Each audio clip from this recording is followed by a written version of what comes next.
சிந்தனைத்தளம் நேயர்கள் அனைவருக்கும் எங்களுடைய பணிவான காலை வணக்கங்கள். இன்று நாம் காணவிருக்கும் ஒரு காணொளி கல்வியின் சிறப்பையும் கல்வியினுடைய மேன்மையும் உணர்த்துகின்ற ஒரு காணொளி. ஒரு முறை டாக்டர் அண்ணல் அம்பேத்கர் அவர்கள் ஆக்ஸ்போர்டு யூனிவர்சிட்டியிலே உரையாற்றுவதற்காக இந்தியாவிலிருந்து செல்கிறார்.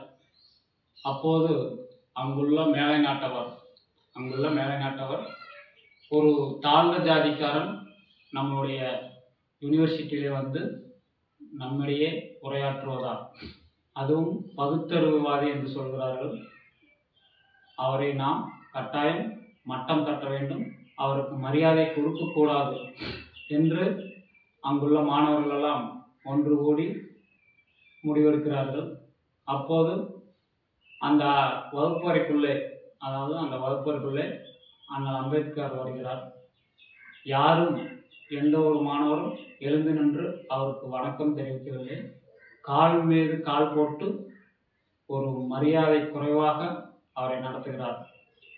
ஆனாலும் அண்ணல் அம்பேத்கர் அவர்கள் கொஞ்சம் கூட மனம் கூணாமல் தனது உரையை துவங்குகிறார். எப்படி துவங்குகிறார் என்றால், அன்பிற்குரிய மாணவ செல்வங்கள் அனைவருக்கும் என்னுடைய பணிவான வணக்கங்கள். என்னுடைய பெயர் அம்பேத்கர். நான் இன்னென்னது படித்திருக்கிறேன் என்று அவர்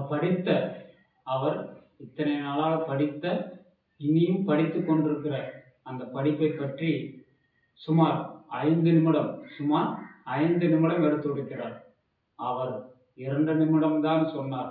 அவர் 2 நிமிடம் அவருடைய படிப்பு பற்றி சொன்னவுடன் கால் மீது கால் போட்டு உட்கார்ந்திருந்த மாணவர்களின் கால் மீது கால் போட்டு உட்கார்ந்திருந்த அந்த மாணவரின் கால்கள் அவர்களையும் அறியாமல் எழுந்து அவருக்கு வணக்கம் சொல்ல தொடங்கியது. அந்த கால்கள் தானாக கீழே இறங்கி அந்த மாணவர்களுடைய கைகள் எழுந்து நின்று அவரை கரம் தாழ்ந்து கூப்பியது. அப்படி என்றால் அவர் எவ்வளவு படித்திருப்பார்? நேயர்களே, கொஞ்சம் சிந்தியுங்கள். நம்மிடம் யாராவது வந்து நீ என்ன படித்திருக்கிறாய் என்று கேட்டால், நான் BSc, BEd, MCom, BCom, BCA, MBBS இப்படி சொடுக்கு போடுவதற்குள் சொல்லி முடித்து விடுகிறோம். ஆனால் அண்ணல் அம்பேத்கர் அவர்கள் அவருடைய படிப்பை பற்றிய 5 நிமிடம் பேசினார். படிப்பை பற்றி 5 நிமிடம் பேசினார். ஆனால் 2 நிமிடங்களுக்குள்ளாகவே இவர் இவ்வளவு படித்திருக்கிறாரா, அப்போது இவர் எவ்வளவு பெரிய சிந்தனையாளர், எவ்வளவு பெரிய அறிஞர் என்று அந்த மேலை நாட்டு மாணவர்களுடைய அந்த கால் மேல் கால் போட்டு உட்கார்ந்திருந்த கால்கள் அவர்களையும் அறியாமல் எழுந்து நின்று அந்த கைகள் அவரை வணங்கியது. அப்படி என்றால் கல்வியின் மேன்மையை தயவு செய்து புரிந்து கொள்ளுங்கள். ஏனென்றால் ஒருமைக்கண் தான் கற்ற கல்வி ஒருவருக்கு எளிமையும் ஏமாய் புடைத்து.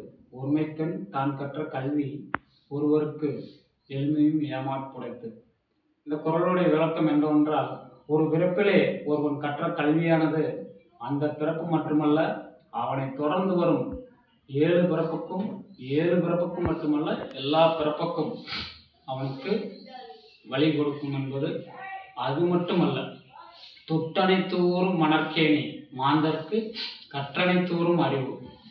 அதாவது ஆற்று மணலிலே எந்த அளவிற்கு தோண்டுகிறோமோ அந்த அளவிற்கு நீர் சுரக்கும். அதே போல மாந்தருக்கு, அதாவது மனிதருக்கு எவ்வளவு தூரம் கற்கிறார்களோ அந்த அளவுக்கு அறிவு வளரும் என்று சொல்கிறார். இதே போல கல்வியின் மேன்மையை சொல்லக்கூடிய குறள் வேறு எதுவும் இல்லை. ஆதலால் பெற்றோர்களே, மாணவர்களே, தொடர்ந்து படியுங்கள். பாட புத்தகத்தை மட்டும்தான் படிக்க வேண்டும் என்பதில்லை. நூலகத்திலே சென்று படியுங்கள். அன்றாட செய்தித்தாள்களை படியுங்கள். ஒவ்வொரு நாளும் ஒவ்வொரு விதமான அறிவை வளர்த்துக் கொள்ளுங்கள். இந்த அறிவாகப்பட்டது உங்களுக்கு மட்டுமல்ல, அடுத்தவர்களுக்கும் பயன்படும். அதாவது கொஞ்சம் சிந்தியுங்கள். அதாவது அறிவை சேமித்து வைக்கும் பொழுது அது யாருக்கும் பயனற்றதாக ஆகிவிடுகிறது.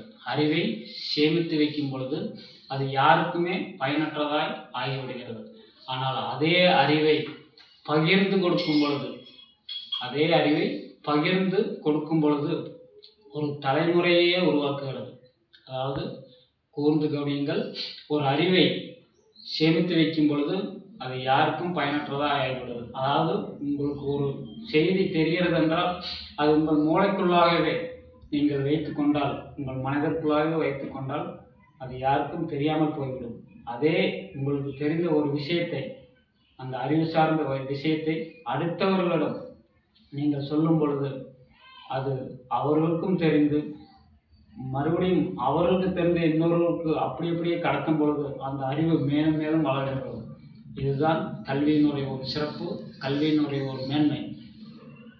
ஜூன் 4ஆம் தேதி அனைத்து பள்ளிகளும் துவங்க உள்ளன.